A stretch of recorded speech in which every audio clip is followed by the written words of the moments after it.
Assalamualaikum warahmatullahi wabarakatuh. Perkenalkan, nama saya Najzani Sapadia dari kelas 1 DPG SD dengan NIM 23101 25120046. Tujuan dari video ini adalah untuk memenuhi tugas ujian akhir semester Pancasila oleh dosen pengampu Bapak Dr. Andes Haji Metroyadi SH MPD dan Bapak Zain Ahmad Fauzi MPD. Pancasila sendiri bila dikaji secara ilmiah memiliki pengertian yang luas, baik dalam kedudukannya sebagai dasar negara, sebagai pandangan hidup bangsa, sebagai ideologi bangsa dan negara, dan sebagai kepribadian bangsa. Bahkan dalam proses terjadinya terdapat berbagai macam terminologi yang harus dideskripsikan secara objektif. Untuk memahami Pancasila secara kronologis, baik menyangkut rumusnya maupun peristiwa lainnya, maka pengertian Pancasila tersebut meliputi beberapa lingkup pengertian, yaitu yang pertama, pengertian Pancasila sebagai suatu sistem. Pancasila yang terdiri atas 5 sila pada hakikatnya merupakan sistem filsafat. Yang dimaksud dengan sistem adalah suatu kesatuan bagian-bagiannya saling berhubungan, saling bekerja sama untuk satu tujuan tertentu, dan secara keseluruhan merupakan suatu kesatuan yang utuh.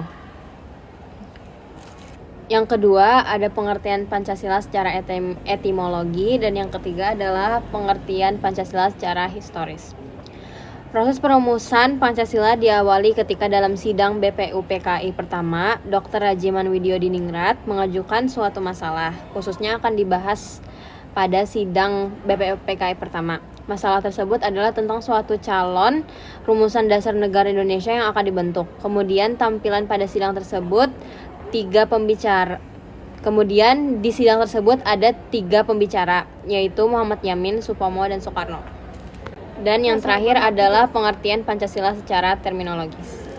BPUPKI pertama. Pada bulan 1945 dibentuk Badan Penyelidik Usaha Persiapan Kemerdekaan Indonesia atau BPUPKI yang diketuai oleh Dr. Rajiman Widyodiningrat, dan dalam upaya merumuskan Pancasila sebagai dasar negara yang resmi terdapat usulan-usulan pribadi yang dikemukakan dalam Badan Penyelidik Usaha Persiapan Kemerdekaan Indonesia.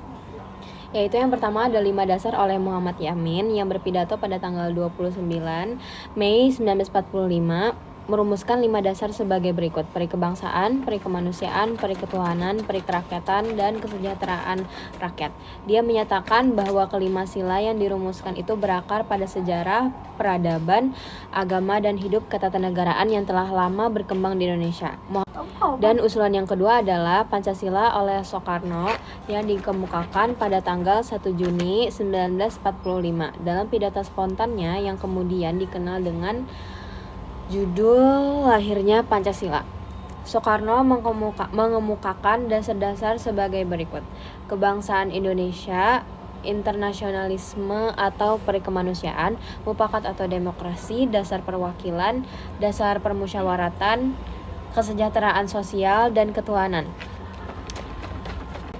Sebelum sidang pertama berakhir, dibentuk suatu panitia kecil untuk bertugas merumuskan kembali Pancasila sebagai dasar negara berdasarkan pidato yang diucapkan Soekarno pada tanggal 1 Juni 1945.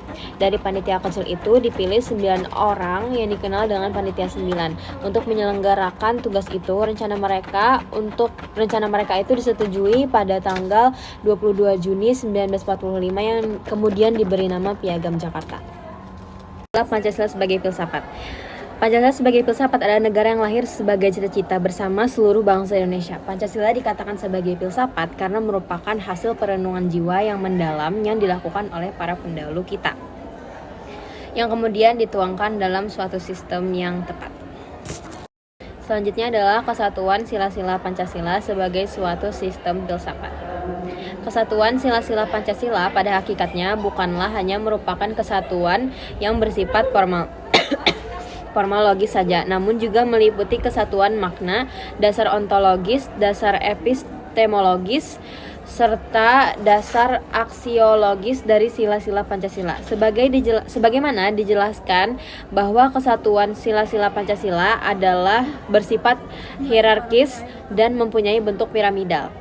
digunakan untuk menggambarkan hubungan hierarkis sila-sila Pancasila dalam urut-urutan luas, dan dalam pengertian inilah hubungan kesatuan sila-sila Pancasila itu dalam arti formalologis. Selanjutnya, Pancasila sebagai dasar fundamental. Asas filosofis dan urgensinya bagi Pancasila sebagai ideologi dan dasar negara Pancasila sebagai dasar filsafat negara serta sebagai filsafat hidup bangsa Indonesia pada hakikatnya merupakan suatu nilai-nilai yang bersifat sistematis, fundamental, dan menyeluruh. Maka sila-sila Pancasila merupakan suatu kesatuan yang bulat dan utuh, hierarkis dan sistematis. Dalam pengertian inilah, maka sila-sila Pancasila merupakan suatu sistem filsafat yang konsekuensinya kelima sila bukan terpisah-pisah dan memiliki makna sendiri-sendiri, melainkan memiliki esensi serta makna yang utuh. Pendekatan ontologis, nilai-nilai Pancasila mengandung sifat intrinsik dan ekstrinsik. Bersifat intrinsik adalah nilai-nilai Pancasila berwujud filsafati, keseluruhan nilai-nilai dasarnya sistematis dan rasional. Selanjutnya adalah pengertian norma. Secara etimologis, kata norma berasal dari bahasa Belanda, yaitu norm yang artinya patokan, pokok kaidah atau pedoman. Namun ada juga pendapat yang menyebutkan bahwa istilah norma berasal dari bahasa Latin mos yang artinya kebiasaan, tata kelakuan, atau adat istiadat. Adapun norma yang berlaku di masyarakat yaitu ada 4: norma agama, norma kesopanan, norma kesusilaan, dan norma hukum. Selanjutnya adalah pengertian moral. Moral adalah ajaran tentang hal yang baik dan buruk yang menyangkut tingkah laku dan perbuatan manusia. Moral berasal dari kata mos atau mores yang artinya kesusilaan, tabiat, dan kelakuan. Moral adalah ajaran tentang hal yang baik atau buruk yang menyangkut tingkah laku dan perbuatan manusia. Moral dalam perwujudannya dapat berupa peraturan, prinsip-prinsip yang benar, baik, terpuji, dan mulia. Adapun macam-macam moral di kehidupan masyarakat, yaitu moral ketuhanan, moral etika dan kesusilaan, moral ideologi dan filsafat, dan moral disiplin dan hukum. Ada juga hubungan nilai, norma, dan moral. Nilai adalah kualitas dari sesuatu yang bermanfaat bagi kehidupan manusia, baik lahir maupun batin. Nilai juga bersifat abstrak yang hanya dapat dipahami, dipikirkan, dimengerti, dan dihayati oleh manusia. Nilai dalam menuntun sikap dan tingkah laku manusia perlu lebih dikonkretkan serta diformulasikan menjadi lebih objektif sehingga memudahkan manusia untuk menjabarkannya dalam tingkah laku secara konkret. Maka wujud yang lebih konkret dari nilai tersebut adalah merupakan suatu nilai norma dan nilai dan norma senantiasa berkaitan dengan moral dan etika. Makna moral yang terkandung dalam kepribadian seseorang itu tercermin dari sikap dan tingkah lakunya. Selanjutnya adalah pengertian nilai Pancasila. Nilai-nilai Pancasila bersifat universal yang memperlihatkan nafas humanism. Karenanya Pancasila dapat dengan mudah diterima oleh siapa saja. Sekalipun Pancasila memiliki sifat universal, tetapi tidak begitu saja dapat dengan mudah diterima oleh semua bangsa. Perbedaannya terletak pada fakta sejarah bahwa nilai-nilai secara sadar dirangkai dan disahkan menjadi satu kesatuan yang berfungsi sebagai basis perilaku politik dan sikap moral bangsa. Dalam arti bahwa Pancasila adalah milik khas bangsa Indonesia dan sekaligus menjadi identitas bangsa berkat legitimasi moral dan budaya bangsa Indonesia sendiri. Nilai-nilai khusus yang termuat dalam Pancasila dapat ditemukan pada sila-silanya. Ideologi Pancasila dan negara Pancasila. Ideologi Pancasila adalah suatu pandangan hidup atau sistem nilai dasar yang menjadi landasan bagi negara dan seluruh bangsa Indonesia. Hal ini diakui sebagai ideologi negara resmi Indonesia dan tercantum dalam pembukaan Undang-Undang Dasar 1945. Fungsi ideologi Pancasila yaitu sebagai berikut. Sarana pemersatu bangsa Indonesia, memperkukuh dan memelihara kesatuan dan persatuan. Yang kedua, membimbing dan mengarahkan bangsa Indonesia untuk mencapai tujuan. Yang ketiga, memberikan motivasi untuk menjaga dan memajukan jati diri bangsa Indonesia. Menjadi pedoman hidup bangsa Indonesia untuk menjaga keutuhan negara juga menumbuhkan jiwa nasionalisme dan patriotisme, menunjukkan jalan serta mengawasi dalam upaya mewujudkan cita-cita yang terkandung dalam Pancasila. Selanjutnya adalah negara Pancasila. Negara Pancasila adalah negara yang menunjukkan prinsip Pancasila dalam kebijakannya. Adapun prinsip Pancasila dalam kebijakannya yaitu sebagai berikut. Yang pertama, ketuhanan yang Maha Esa. Prinsip ini menekankan kepercayaan kepada satu Tuhan yang Maha Esa dan menghormati keberagaman agama di Indonesia.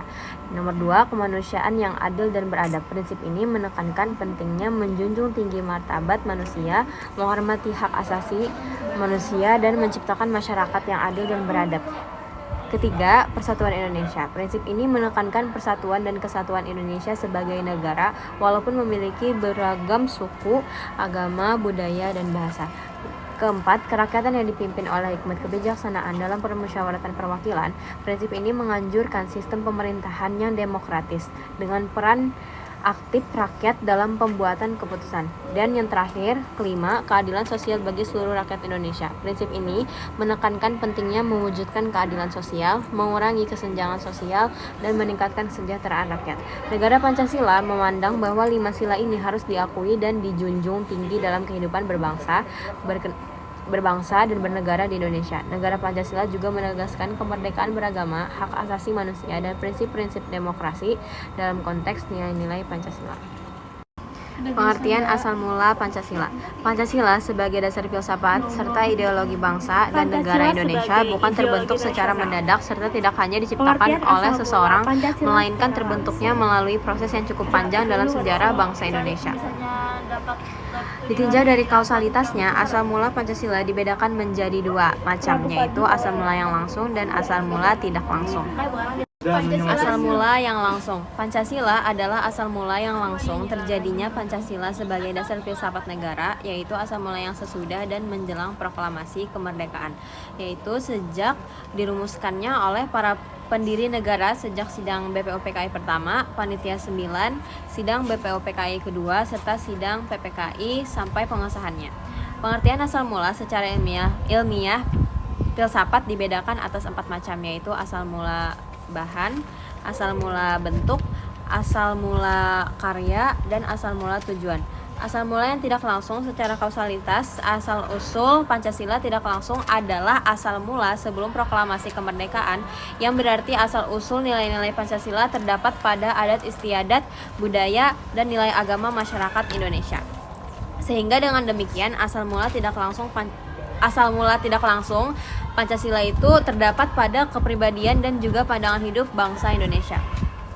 Pancasila sebagai ideologi bangsa dan negara. Istilah ideologi berasal dari kata idea yang berarti gagasan, konsep, pengertian dasar, cita-cita, dan logos yang berarti ilmu. Jadi secara harfiah, ideologi berarti ilmu tentang pengertian dasar, ide, atau cita-cita. Makna Pancasila sebagai ideologi bangsa dan negara Indonesia adalah bahwa nilai-nilai yang terkandung dalam ideologi Pancasila itu menjadi cita-cita normatif bagi penyelenggaraan bernegara. Dengan kata lain, visi atau arah dari penyelenggaraan kehidupan berbangsa dan bernegara Indonesia adalah terwujudnya kehidupan yang menjunjung tinggi ketuhanan, nilai kemanusiaan, kesadaran akan kesatuan, berkerakyatan, serta nilai keadilan, sebagaimana termuat dalam Pancasila.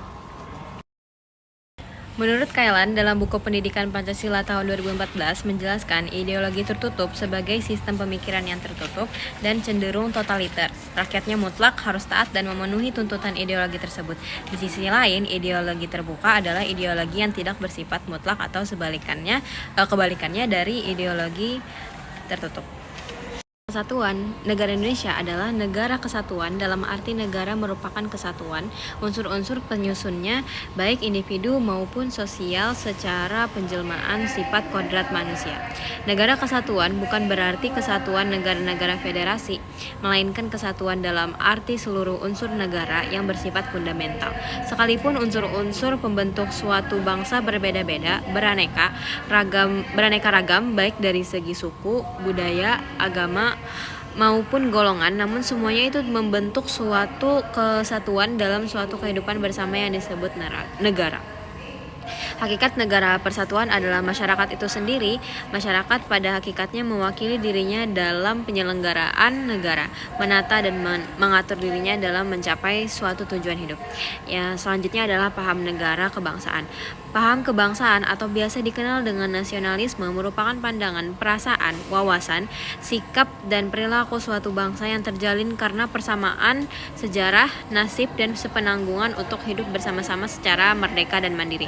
Ada beberapa ciri-ciri dari nasionalisme sendiri, misalnya yaitu terdapatnya sebuah persatuan dan kesatuan sebuah bangsa, terdapatnya sebuah organisasi yang memiliki bentuk modern dan memiliki sifat nasional, dan terdapatnya sebuah perjuangan yang kemudian dilakukan dan memiliki sifat nasional. Yang terakhir adalah paham negara integralistik.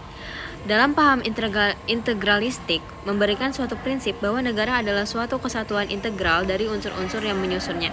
Negara mengatasi semua golongan bagian-bagian yang membentuk negara. Negara juga tidak memihak pada suatu golongan apapun.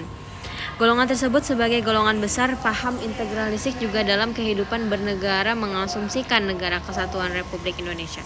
Konsep negara integralistik dicetuskan pertama kali oleh Supomo pada sidang BPUPKI tanggal 31 Mei 1945.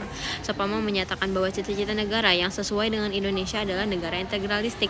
Paham negara integralistik juga menurut Supomo, integralistik berarti negara tidak untuk menjamin negara individu, bukan pula untuk kepentingan golongan tertentu, tetapi menjamin kepentingan masyarakat seluruhnya juga sebagai suatu kesatuan yang integral. Memasuki pengertian Pancasila dan konteks ketatanegaraan. Setiap negara dibangun berdasarkan filsafat tertentu yang mengekspresikan aspirasi rakyatnya. Pancasila adalah sumber hukum materi, oleh karena itu isi ketentuan hukum apapun tidak boleh bertentangan dengannya. Pokok-pokok pikiran dalam Pancasila merupakan cita-cita hukum bangsa Indonesia yang menjadi dasar negara yang melandasi undang-undang dalam pembukaan Undang-Undang Dasar 1945. Pokok-pokok pikiran tersebut adalah negara hendak mewujudkan keadilan sosial bagi seluruh rakyat, negara berkedaulatan rakyat berdasarkan atas kerakyatan dan permusyawaratan perwakilan, negara berdasarkan ketuhanan yang Maha Esa menurut dasar kemanusiaan yang adil dan beradab, dan negara Indonesia adalah negara demokrasi yang berdasarkan atas hukum. Oleh karena itu segala aspek dalam pelaksanaan dan penyelenggaraan negara diatur dalam suatu sistem perundang-undangan. Selanjutnya adalah hubungan Pancasila dengan pembukaan dan isi Undang-Undang Dasar 1945. Yang pertama, Undang-Undang Dasar 1945 terdiri daripada rangkaian artikel yang merupakan perwujudan pemikiran Undang-Undang Dasar 1945. Yang pokok pikirannya itu adalah ketuhanan yang Maha Esa, kemanusiaan yang adil dan beradab, persatuan Indonesia, kerakyatan yang dipimpin oleh hikmat kebijaksanaan dalam permusyawaratan perwakilan, dan keadilan sosial bagi seluruh rakyat Indonesia. Yang kedua adalah hubungan antara Pancasila dengan Undang-Undang Dasar 1945. Dalam pembukaan Undang-Undang Dasar 1945, Pancasila terdapat di alinea keempat Undang-Undang Dasar 1945 dan menjadi elemen yang menentukan kehadiran Undang-Undang Indonesia, pemerintahan asas negara, dan dasar Republik Negara Indonesia. Jadi Pancasila adalah inti pembukaan Undang-Undang Dasar 1945 dan mempunyai posisi yang kuat dan tetap serta tidak boleh diubah. Secara material, bahan perintah Undang-Undang Indonesia berasal dari nilai-nilai yang terkandung di dalam Pancasila yang meliputi nilai-nilai sumber bahan, sumber bentuk, dan alam semula. Selain itu, Pancasila termuat dalam pembukaan Undang-Undang Dasar 1945, dijabarkan secara pokok dalam wujud pasal-pasal batang tubuh Undang-Undang Dasar 1945. Pengertian konstitusi adalah norma sistem politik dan hukum bentukan pada pemerintahan negara, biasanya dikodifikasi sebagai dokumen tertulis. Hukum ini tidak mengatur hal-hal yang terperinci, melainkan hanya menjabarkan prinsip-prinsip yang menjadi dasar bagi peraturan-peraturan lainnya. Tujuan konstitusi adalah bertujuan sebagai sarana memberikan pembatasan dan pengawasan terhadap kekuasaan politik dan membebaskan kekuasaan dari kontrol mutlak dari para penguasa atau memberi batasan kepada para penguasa pemerintahan. Dengan kata lain, konstitusi ada sebagai sarana yang bisa mengatur masyarakatnya secara tertib dan terorganisasi. Negara juga dapat mengontrol pemerintahannya lewat konstitusi tersebut. Fungsi konstitusi. Konstitusi memiliki beragam fungsi yang sangat penting dalam sistem pemerintahan suatu negara. Berikut adalah beberapa fungsi konstitusi. Yang pertama adalah mengatur kekuasaan pemerintahan. Konstitusi menentukan bagaimana kekuasaan akan dibagi antara cabang-cabang pemerintahan seperti eksekutif, legislatif, dan yudikatif. Ini membantu mencegah menyalahgunakan kekuasaan oleh pemerintah. Yang kedua, mengatur hubungan pemerintah dan rakyat. Konstitusi menetapkan hubungan antara pemerintah dan warga negara. Ini mencakup hak dan kewajiban warga negara serta hak asasi manusia yang dilindungi oleh konstitusi. Yang ketiga, menentukan batasan-batasan kekuasaan. Seperti yang tadi sudah dibilang, konstitusi mengatur batasan-batasan terhadap kekuasaan pemerintahan. Ini memastikan bahwa pemerintah itu tidak beroperasi secara sewenang-wenang dan harus tunduk pada hukum.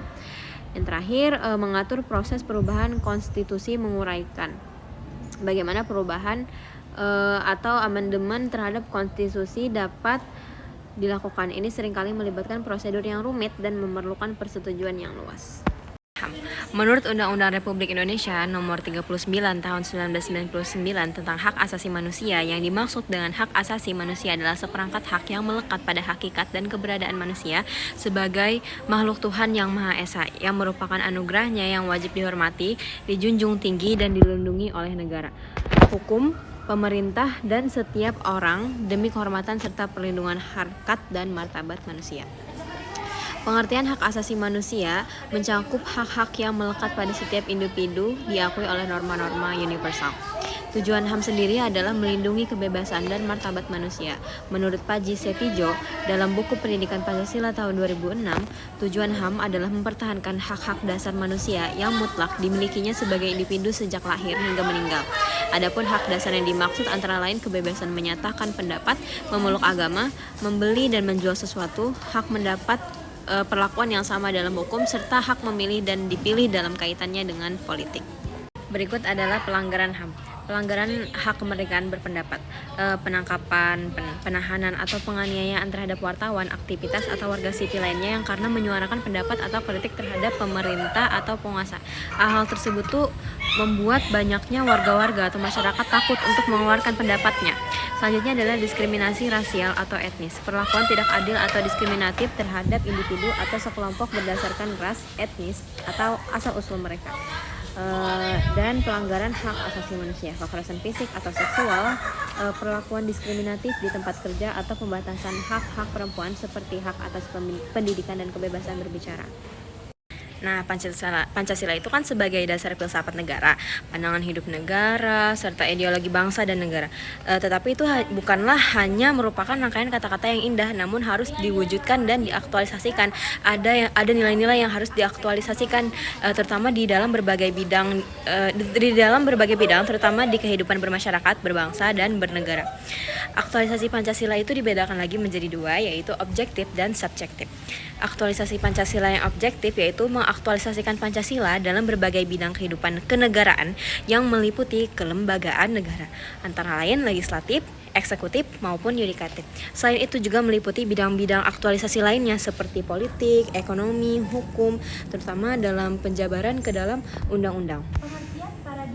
Yang aktualisasi Pancasila subjektif adalah aktualisasi Pancasila di setiap individu, terutama dalam aspek moral dalam kaitannya dengan hidup, negara, dan masyarakat. Aktualisasi yang subjektif tersebut tidak terkecuali yaitu adalah warga negara Indonesia sendiri, atau aparat penyelenggara negara, penguasa negara, terutama kalangan elit politik dalam kegiatan politik perlu mengawasi diri agar memiliki moral ketuhanan dan kemanusiaan sebagaimana terkandung dalam Pancasila.